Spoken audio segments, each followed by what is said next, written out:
Antes de terminar esse vídeo, eu vou te mostrar por que a sua saudade não é o sinal de que ele foi embora. É o sinal exato do contrário. E isso vai mudar a forma como você reza, como você lembra dele e como você entende o que Deus fez naquele dia. Você perdeu um filho. E desde aquele dia, em algum momento, você olhou para o céu e pensou uma coisa que nunca disse em voz alta, que Deus não estava lá, que ele virou o rosto, que de alguma forma o amor que você demonstrou a vida toda, as missas, os terços, as promessas, não foi suficiente para que ele ficasse do seu lado na hora mais difícil. Eu sei que você pensou isso, porque todo pai e toda mãe que perdeu um filho pensou. E eu vim aqui hoje dizer que esse pensamento é compreensível, é honesto, mas não é verdadeiro. E nos próximos minutos eu vou te mostrar por quê, revelação por revelação, até a terceira, que é a mais importante de todas e que você vai precisar ouvir até o fim. Meu nome é Padre Sebastião Neves Barbosa, sou da Diocese de Mariana, Minas Gerais, e faço 40 anos de ministério este ano. 40 anos sentando do lado de famílias enlutadas. 40 anos abrindo o confessionário para pessoas que me dizem as coisas que não conseguem dizer nem para Deus. Eu não vou fingir que sei o que é perder um filho. Não sei. Mas vou te mostrar o que as mães que sobreviveram ao luto disseram sobre Deus. O que os santos documentaram. O que a Igreja guarda há séculos e que quase ninguém fala nas paróquias comuns. Mas antes de começar, eu preciso te dizer uma coisa. Eu sempre fui cuidadoso com esse tipo de assunto. Não gosto de misturar espiritualidade com sensacionalismo. O que vou compartilhar aqui não é opinião minha. É o que os maiores santos e teólogos da Igreja documentaram ao longo de séculos. Pode confiar. Quando eu tinha uns 12 anos, um vizinho nosso em Mariana, seu Geraldo, um homem de poucas palavras que trabalhava na roça todo dia desde antes do sol, perdeu o filho mais novo num acidente de cavalo. Eu vi aquele homem, que nunca tinha chorado na frente de ninguém, sentar na soleira da porta e dizer em voz alta, olhando para o céu: Senhor, eu não entendo o Senhor. Minha mãe me chamou para dentro e disse baixinho: Sebastião, isso não é blasfêmia. Isso é a oração mais honesta que um homem pode fazer. Eu levei 25 anos pregando para entender o que ela quis dizer. Hoje eu sei. Deus prefere a nossa honestidade ferida ao nosso silêncio polido. Antes de continuar, me ouça com atenção. Vou fazer 3 revelações hoje. A primeira vai te surpreender. A segunda vai fazer você parar e respirar fundo. E a terceira, a mais importante, é aquela que eu prometi no início. A razão pela qual a sua saudade não é o sinal de que ele foi embora. Mas essa eu guardo para o fim. Não pule, cada parte desse caminho importa. Quando alguém parte, especialmente um filho, o coração humano faz uma coisa que nem a própria pessoa percebe. Ele começa a procurar um culpado, e quando não encontra ninguém visível, ele olha para o céu. São João Paulo II, em sua catequese sobre a morte e a ressurreição, na audiência geral do Vaticano em 1º de dezembro de 1999, disse que a morte cristã não é fim nem ruptura, é travessia, e que aqueles que partem em Cristo continuam membros vivos do mesmo corpo ao qual os que ficaram pertencem. A separação, segundo ele, é real para os sentidos, mas não é real para o amor. Isso é o que ninguém te diz. A dor que você sente não é prova de que Deus falhou. É prova de que um amor imenso passou por você. E agora vamos às revelações. A primeira revelação se chama a raiva de Deus, que se chama ingratidão. Quando perdemos alguém que amamos, o coração humano confunde dois sentimentos que parecem iguais, mas são completamente diferentes: a raiva da perda e a raiva de Deus. A maioria das pessoas que perdeu um filho sente raiva de Deus, mas nunca nomeia isso, porque nomear parece pecado. Aí ela engole a raiva. A raiva se transforma em distância, e a distância ela chama de Deus se afastou de mim. Mas quem se afastou não foi ele. É como uma panela de pressão. Se você não abre a válvula, a pressão não some. Ela aumenta até romper. A raiva não expressada é a válvula fechada, e o resultado não é paz.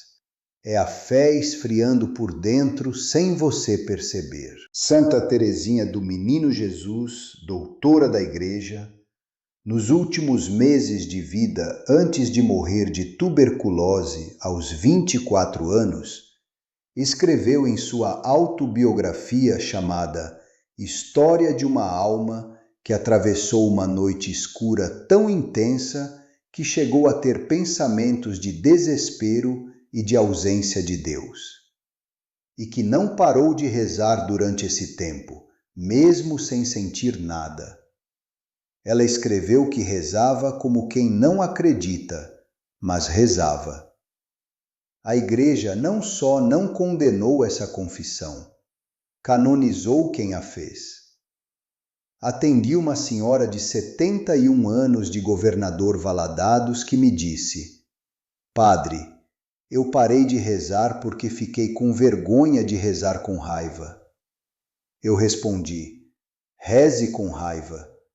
Deus prefere a sua raiva honesta ao seu silêncio educado. Esta noite, antes de dormir, sente numa cadeira, feche os olhos e diga em voz alta, para Deus, tudo o que você nunca disse porque achou que era pecado. Não precisa ser bonito, pode ser: Senhor, eu estou com raiva, eu não entendo, eu precisava dele e o Senhor levou. Fique em silêncio por 3 minutos depois. Não espere sentir nada, só fique. Faça isso por 7 dias seguidos. Você vai pensar: mas isso não é desrespeito com Deus? Eu entendo esse pensamento, eu mesmo o tive. Mas deixa eu te mostrar o que Jó, o homem mais sofrido da Bíblia, fez. Ele acusou Deus na frente de todos os seus amigos. E no final do livro, Deus disse que Jó tinha falado a seu respeito o que era certo. E os amigos que ficaram calados, não. Se você está aqui agora com esse peso no coração, saiba que isso não foi coincidência. Antes de continuar, clica em inscrever-se ali embaixo, não pelo canal, para que o próximo vídeo que Deus quiser te mandar chegue até você. E se esse vídeo já tocou alguma coisa antes de terminar, me ouça com atenção, aperta o joinha. Não para mim, como um amém, como quem diz, eu preciso ouvir isso, tá bom? Então vamos juntos. Mas antes da segunda revelação, que vai fazer você parar e respirar fundo, eu preciso te apresentar alguém. Dona Aparecida tem 71 anos e mora em Pirapora, norte de Minas Gerais. Viúva há 11 anos, teve 3 filhos.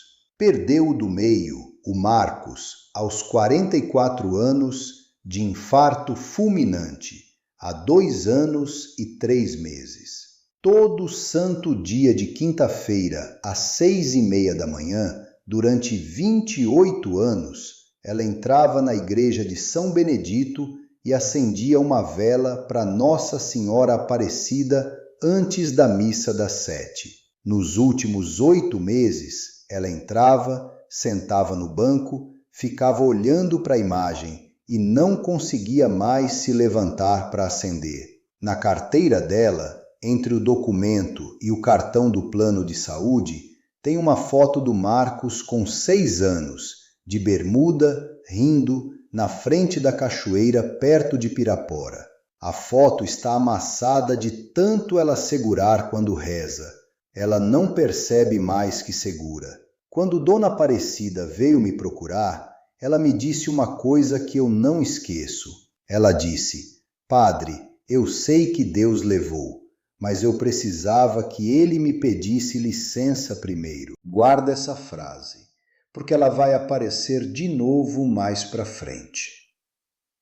O problema de Dona Aparecida não era falta de fé.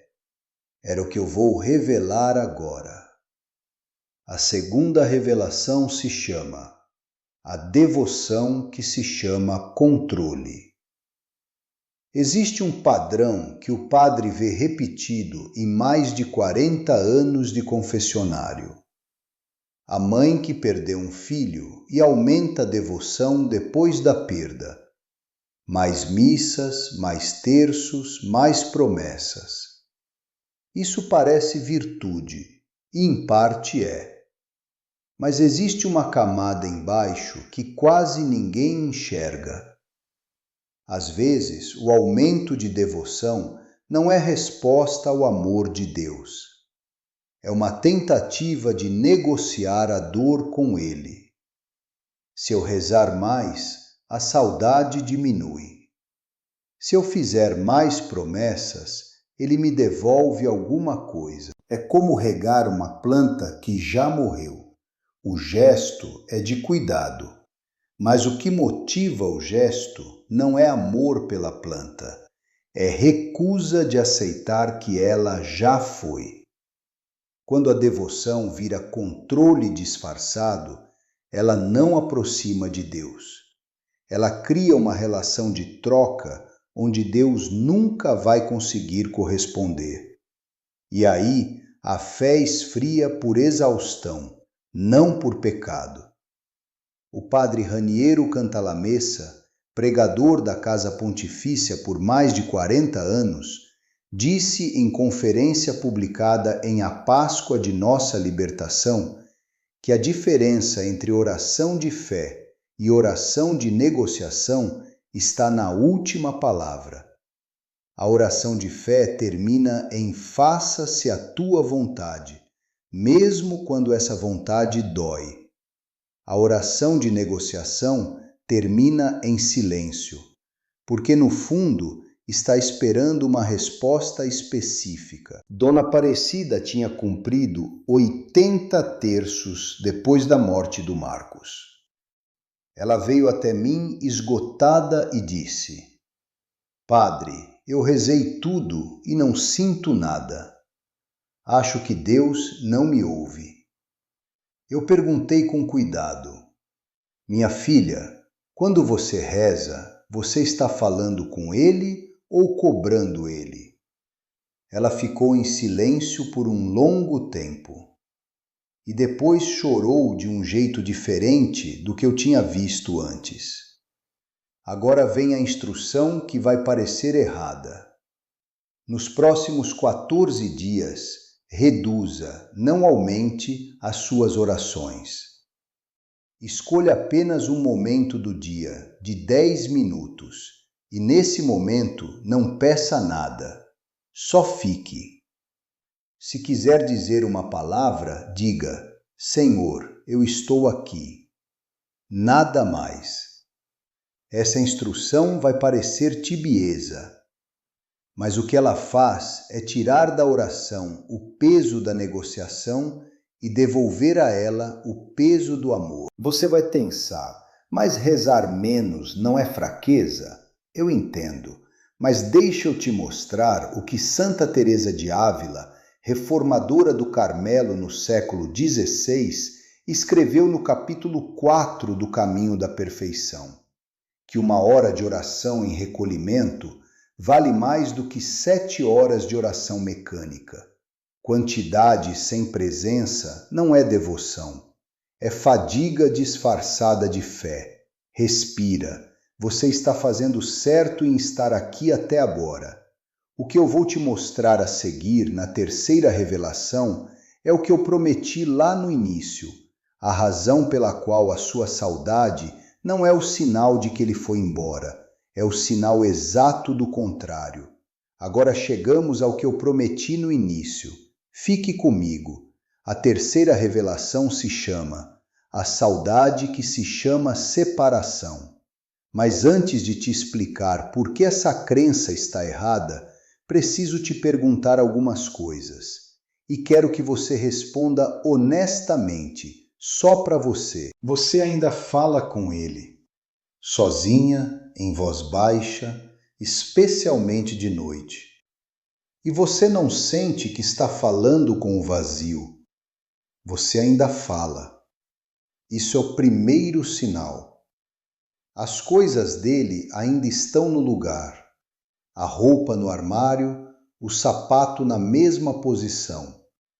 Não porque você não aceitou, mas porque tirar parece apagar. Isso é o segundo sinal. Em certos momentos de silêncio, numa missa, no terço, olhando pela janela, você sente uma paz que não veio de você, que dura só alguns segundos e depois passa. E você não sabe explicar o que foi. Isso é o terceiro sinal. Você tem um medo específico de esquecer o rosto dele de verdade. Não o rosto da foto, o rosto de verdade, como ele olhava para você. Esse medo você carrega sozinha. Isso é o quarto sinal. E no fundo, você não quer que a saudade passe, porque a saudade é a última coisa que prova que ele existiu e que o seu amor por ele ainda está vivo. E perder a saudade parece perder ele de novo. Isso é o quinto sinal, o que ninguém diz em voz alta, mas você sabe que é verdade. Se você se reconheceu em 3 ou mais desses sinais, essa revelação é diretamente para você. A maioria das pessoas que perdeu um filho acredita, no fundo, que a morte criou uma separação definitiva, que ele foi para um lugar e ela ficou em outro. Mas existe algo que a tradição mística da Igreja guarda há séculos. Os santos que mais sofreram perdas não descreviam a saudade como distância, descreviam como proximidade mal compreendida. São João da Cruz escreveu que nas noites escuras da alma, o que parece ausência de Deus é, na verdade, a presença de Deus num nível mais profundo do que o sentimento consegue alcançar. O mesmo vale para os que partiram. A saudade não é o sinal de que ele foi embora, é o sinal de que ele ainda está imprimido dentro de você. E o que está dentro de você não pode ser separado de Deus. É como tentar separar o calor da brasa. Você pode tirar a brasa do fogo, mas o calor já está nela, já é parte dela. Não tem como desfazer. Santa Faustina Kowalska, vidente do Divino Misericórdia, registrou no diário: a misericórdia divina na minha alma, parágrafo 1542, que Jesus lhe disse que nenhuma alma que se aproximou dele saiu sem ser consolada. A tradição da Igreja entende essa frase extensiva às almas que partiram. Nenhuma alma que pertenceu ao amor de uma mãe saiu desse amor sem carregar alguma coisa dele para a eternidade. Agora as 5 instruções. Faça essas coisas. Não amanhã, a partir de hoje. Primeiro, esta noite, antes de dormir, sente numa cadeira, diga em voz alta o nome do seu filho e diga: eu te amo, eu sei que você está bem, e eu vou ficar bem também. Só isso. Deus não precisa de frase bonita, precisa de coração aberto. Segundo, nos próximos 14 dias, reduza as orações a um único momento de 10 minutos por dia, em silêncio. Não peça nada. Esse silêncio não é vazio. É onde Deus fala quando a gente para de falar mais alto que Ele. Terceiro, uma vez por semana, escreva uma carta para Ele. Pode ser 3 linhas. Conta o que aconteceu na semana. Fala o que você teria dito se Ele estivesse. Termina com: eu sei que você está bem, e eu vou ficar bem também. Guarda a carta. Não precisa mostrar para ninguém. Isso que os mestres espirituais chamam de comunhão dos santos vivida todo dia. Quarto, procure uma pessoa de confiança e diga a ela pelo menos uma coisa que você nunca disse sobre o Nutro. Não precisa ser tudo, só uma. A válvula que você fecha por dentro vai abrindo quando você encontra alguém que aguenta ouvir sem resolver. Quinto, e esse é o mais difícil, da próxima vez que você entrar na igreja e sentir que não consegue rezar, não saia. Sente, fica, sem pedir nada, sem sentir nada. O ato de ficar quando tudo diz para ir embora é a oração mais corajosa que existe. Deus vê esse gesto e Ele nunca deixa ele sem resposta. Dona Aparecida levou 6 semanas fazendo as cartas para o filho e a oração de 10 minutos sem pedido. Na 7ª semana, numa quinta-feira de manhã, ela entrou na igreja de São Benedito, foi até o oratório de Nossa Senhora Aparecida e acendeu a vela. Não disse nada para ninguém. A mulher ajoelhada ao lado dela disse depois que Dona Aparecida estava sorrindo com os olhos fechados. Quando perguntaram o que tinha acontecido, ela disse apenas: eu entendi que ele não foi embora, ele só foi na frente. Deus não pediu que você entendesse a dor. Ele pediu que você não atravessasse ela sozinha. Isso é o que ninguém te diz. A travessia é real. A saudade é real. A dor é real. Mas a separação, essa não é real para o amor. E você tem amor de sobra para provar isso. Nossa Senhora Aparecida, Mãe dos aflitos, Mãe que ficou de pé no Calvário quando tudo desmoronava.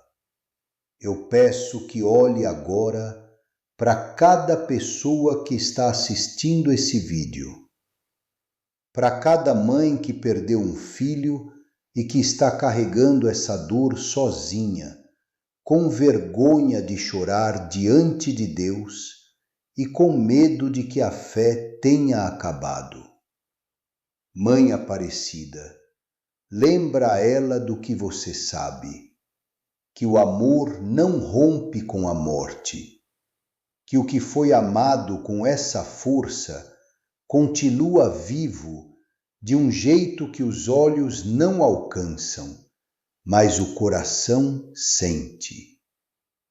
Senhor Jesus, que também perdeu o silêncio do Getsêmani sem fugir, dá a cada uma aqui a coragem de ficar, de sentar na soleira da porta como seu Geraldo e dizer em voz alta: eu não entendo o Senhor, e de receber de volta no silêncio a resposta que nenhuma palavra consegue dar. Em nome do Pai, do Filho e do Espírito Santo. Amém. Que Deus te abençoe, que Nossa Senhora Aparecida te cubra com o manto dela e que você durma essa noite um pouco mais leve do que estava antes de começar esse vídeo. Fique comigo só mais um instante.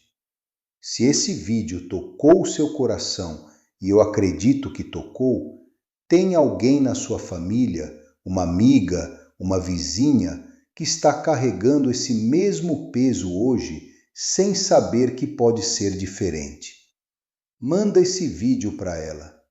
Isso é o que ninguém te diz sobre a comunhão dos santos.